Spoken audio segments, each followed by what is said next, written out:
Today, I'm going to be showing you 10 ways to make your sketchbook more creative. Hi, my name is Deja. Welcome to my channel. If you're here, odds are you have an unfinished sketchbook, you're looking for some inspiration, you want it to be creative, and you still want it to have a pop of you, but when you sit there staring at your sketchbook, it's just crickets. I am here to show you how to tackle that so that you never feel that way ever again. I want to start off first by thanking Arrtx so much for actually gifting me the acrylic markers I'm going to be using in this video. They came with these stickers to label the pens and create a swatch sheet, and it was so satisfying. Like, for real. The colors come out so vibrant and they're perfect for any artist who really loves a pop of color in their works. They're perfect. Speaking of this entire project, let's start with idea number 1, twist your colors. Quick pro tip, always start off your sketchbook sketches.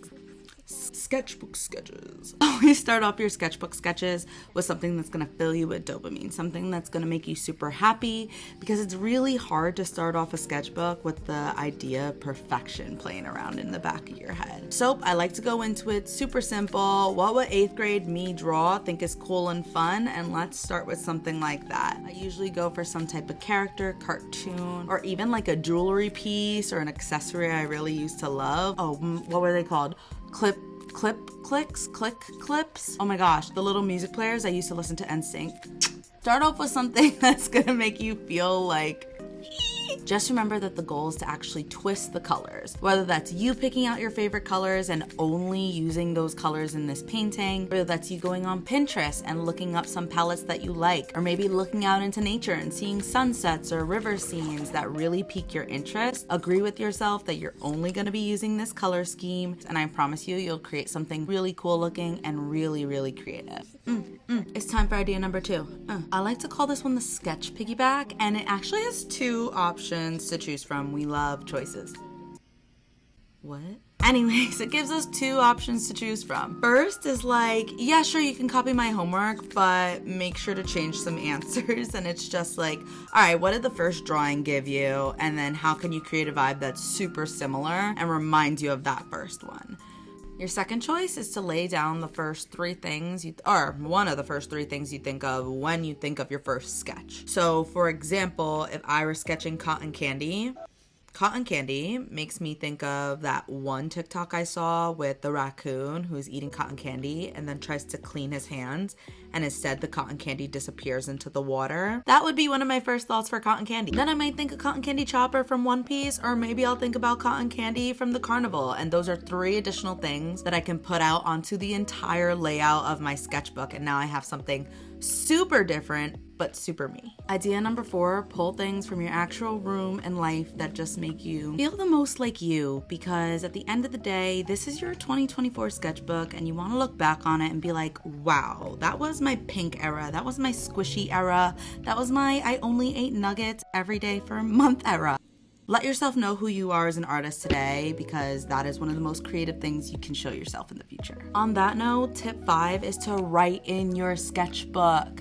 Let your sketchbook be your happy place. Like if someone says close your eyes and think of your happy place, let your sketchbook come up in front of your mind's eye, because this should not be a place of stress. If something bothered you about a painting or a drawing, write down in your sketchbook the things you did and didn't like, so that you can actually listen to yourself going forward and not just look back at this page and try to flip away from it quickly, because God forbid you look at the ugliness. Now you can look back and actually see notes and think, wow, I'm such an artist. I like take notes and stuff. I don't think that ever. Take notes, write a story, have fun, make it you, because the sketchbook is you. Idea number 6 is going to be to practice new techniques. At the end of the day, your sketchbook is your practice palace to try out a bunch of new things. So use that opportunity. Stop letting it slide. Try doing underpainting, try using tape, try using a new brush tip or a different kind of bristle, and see what you can create with these new tools at your disposals, because sometimes you might just find your new favorite thing to do. Idea number 7 is to find who or what inspires you and to fill an entire page with this person or thing. There are 2 ways to take this prompt. The first is your artistic muse. What is it that you see or what is it that you experience that makes you want to create art? When you look at it, you're just like, this needs to be on a page. What kinds of things fill you with that kind of feeling? The second way you can be inspired is by basic people and things in your life that just make you happy. They inspire you to keep going and they power you through the day. That might be things like your favorite artist. It might be things like your favorite song, your favorite book. Those kinds of inspirations play a super important role in the creative process as well, which is why it's so important for artists to keep up their hobbies as well as their art.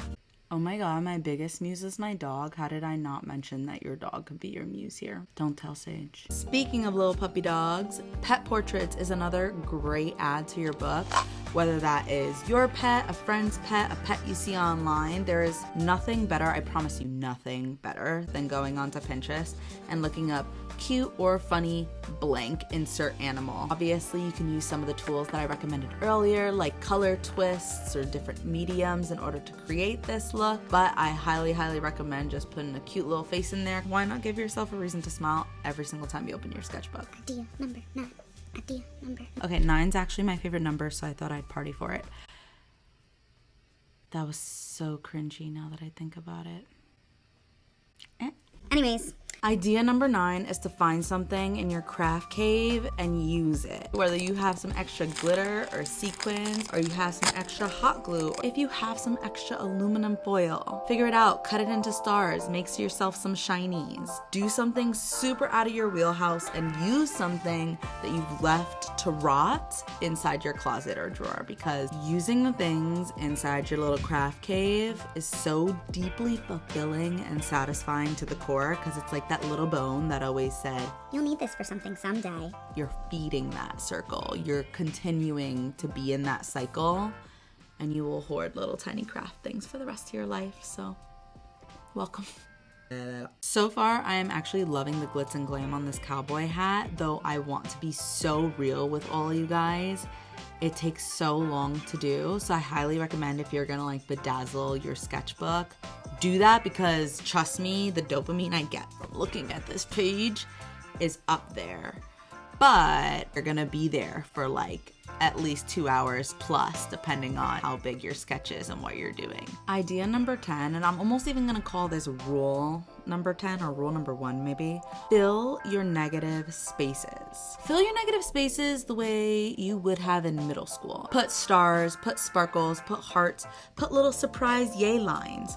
Whatever it is that feeds your soul, your little artistic being, go ahead and do that for yourself, because there's no greater joy than like looking and just seeing everything filled in and happy and Okay, yeah, you want that little so go fill in your negative spaces. Being so for real with you guys, these Arrtx markers were such a game changer for my sketchbook. I was genuinely struggling to not use these at all points for everything in my sketchbook, just because of how much fun they are to use. Thank you so much to Arrtx. I highly, highly recommend them. They are done, and we now have 5 also, oops. Okay, give me. We now have 5 awesome, actually let me show it to you this way. We now have 5 awesome layouts in our sketchbook, and honestly I think they were really fun, but I also think that they can be bumped up a notch again and again and again as you continue to flex that creative muscle. You can take these 10 prompts and do them 10 times over, and each time you should get something that's even bigger, even crazier, or maybe even smaller, even crazier, and that's cool too. But I had such an awesome time creating this with you guys, and I am pumped to create some more. So go out there and be creative and make me proud, son. Ooh, that was aggressive.